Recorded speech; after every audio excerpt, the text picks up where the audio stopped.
Армысыз оқырман қауым. Нұрсұлтан қаласы халықаралық бакалавриат бағытындағы Назарбаев зияткерлік мектебінің YouTube арнасына қош келдіңіздер. Қазақ жазушысы, драматургы және сыншысы Ғабит Мүсірепов Ұлпан романын 1974 жылы жазады. Романның бас кейіпкерлері Есеней мен Ұлпан.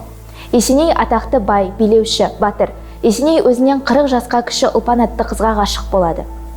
Есенеймен өмір сүріп Ұлпан ел билеуді үйренеді. Өзіне қарасты елді Ұлпан әділдікпен билейді.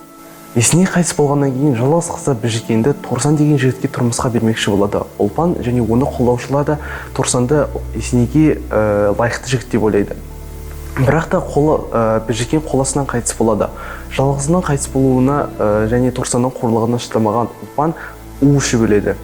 Шығарма тарихта болған шындықтарға негізделген, оқырман үшін өте тартымды. Сол кездегі қоғамдағы қарым-қатынастар, бай мен кедей арасындағы айырмашылықтар, қазақтың өмір сүру салты негізінде дамыған оқиға желісі оқырманды бірден баурап алады. Туындының көркем тілі түсінікті, өрнекті өрілген. Ұлы жазушының сүйікті тақырыбының бірі ана бейнесі осы шығармада қайталанбас рөл алған. Ұлпан тарихи роман 19 ғасырда қазақ даласында болған тарихи шындықтарға негізделген. Көркем шығармада керей уаққа қарасты Сибан елінің тіршілігі және 19 ғасырдағы жалпы қазақтың шежіресі мазмұндалады. Осы шығармада да автор сол кездегі қазақ қыздарының ақылдылығын, даналығын және қайсарлығын Ұлпанның іс-әрекеті арқылы бейнелей алды.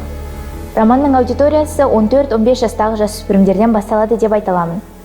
Сондай-ақ қазақ даласында әйел адамның рөлі маңызды болмаған деген адам пікірге нақты жауап бередім мен бұл шығарманы. Туған тіл мен туған әдебиетіміздің бір түрі, төл әдебиетімізді қастерлеуге оқуға міндеттіміз замандас. Арнамызда келесі кездескенше аман сау болайық.